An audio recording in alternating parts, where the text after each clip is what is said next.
UP के budget को लेकर सपा प्रमुख अखिलेश यादव ने यूपी सरकार पर निशाना साधा। अखिलेश ने कहा कि विधायी बजट है, 2027 में बीजेपी की यूपी से सरकार जाना तय है। सबसे बड़े बजट पर भी अखिलेश ने सवाल उठाए। सपा प्रमुख ने कहा कि बजट का आकार बड़ा है, लेकिन सरकार बजट का 50% हिस्सा भी खर्च नहीं कर पा रही है। यूपी में बाकी राज्यों से प्रति व्यक्ति आय कम है। योगी सरकार ने अपना 10वां बजट पेश किया है। बजट को लेकर सीएम योगी ने कहा है कि हर वर्ग का ध्यान रखा गया। पिछले 9 साल में यूपी में टैक्स चोरी बंद हुई है।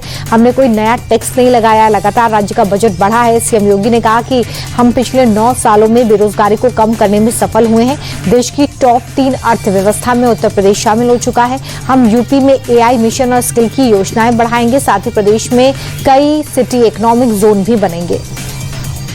राजस्थान की वित्त मंत्री दया कुमारी ने गुजरात सरकार का तीसरा बजट पेश किया है। बजट 21,52,100 करोड़ का है।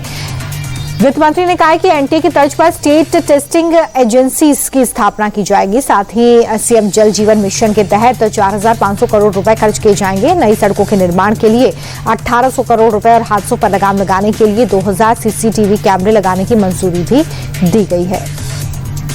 राबड़ी देवी के कथित अपमान को लेकर आरजेडी ने मोर्चा खोल दिया है। पटना में विधान परिषद के बाहर राबड़ी देवी के नेतृत्व में सीएम नीतीश के खिलाफ प्रदर्शन हुआ। इस दौरान आरजेडी एमएलसी ने मुख्यमंत्री होश में आओ के नारे लगाए हैं। कहा है कि सीएम नीतीश जनता के साथ किए वादे पूरे नहीं कर रहे हैं, बल्कि विधायकों को धमकाया जा रहा है। गाजियाबाद में 3 नाबालिग बहनों की सुसाइड मिस्ट्री में बड़ा खुलासा हुआ है। बताया जा रहा है कि पूरा घर चेतन की तीसरी पत्नी नाजनीन के कंट्रोल में था। नाजनीन तय करती थी कि बच्चियां क्या पढ़ेंगी, कहां पढ़ेंगी।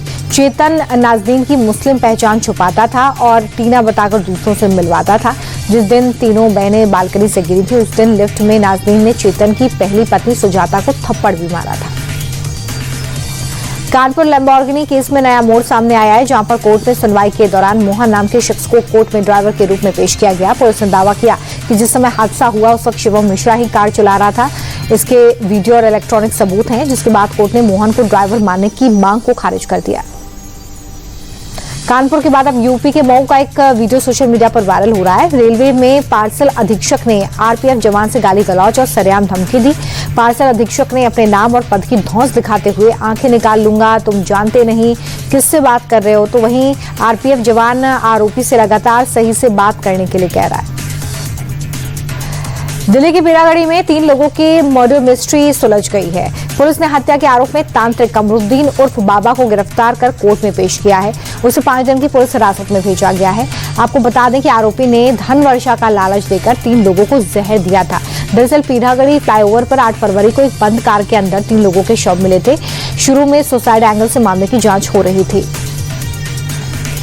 मुंबई के कुर्ला रेलवे स्टेशन से एक दिल छू लेने वाली तस्वीर सामने आई है। 7 फरवरी की इस तस्वीर में देखा जा रहा है कि एक बुजुर्ग महिला यात्री चलती ट्रेन से उतरने की कोशिश में अचानक फिसल गई। वो प्लेटफॉर्म और ट्रेन के बीच गिरने लगी। तभी वहां ड्यूटी पर मौजूद रेलकर्मी जॉन पॉल ने अद्भुत साहस और तत्परता का परिचय दिया। बिना एक पल गवाए महिला को सुरक्षित बाहर निकाला। उसकी इस सूझबूझ से महिला की जान बच गई। बॉलीवुड एक्टर रणवीर सिंह को व्हाट्सएप पर करोड़ों रुपए की फिरौती का धमकी भरा वॉइस नोट मिलने के बाद मुंबई पुलिस ने उनके घर की सुरक्षा बढ़ा दी है। पुलिस अधिकारियों के अनुसार इस धमकी भरे मैसेज में भेजने वाले ने खुद को कुख्यात बिश्नोई गैंग से जुड़ा बताया है। पुष्टि के लिए पुलिस तकनीकी जांच और साइबर सेल की मदद ले रही है।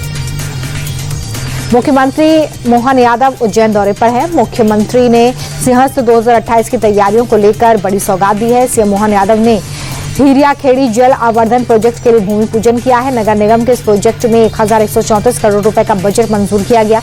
मुख्यमंत्री ने कहा कि यह प्रोजेक्ट 2 साल में पूरा होगा, जिसमें 600 से 3000 किलोलीटर की कैपेसिटी वाले 17 नए ओवरहेड टैंक बनाए जाएंगे। इस प्रोजेक्ट से 2055 तक उज्जैन के लोगों की पानी की समस्या को दूर किया जा सकेगा। आगामी त्योहारों के मद्देनजर भोपाल पुलिस ने संवेदनशील इलाकों में मार्च निकाला है। 2 दिन की कॉम्बिंग गश्त के दौरान 408 आरोपी गिरफ्तार किए गए। वाहन चोर, जिला बदर आरोपी, गंभीर अपराध में शामिल आरोपी भी इसमें शामिल है।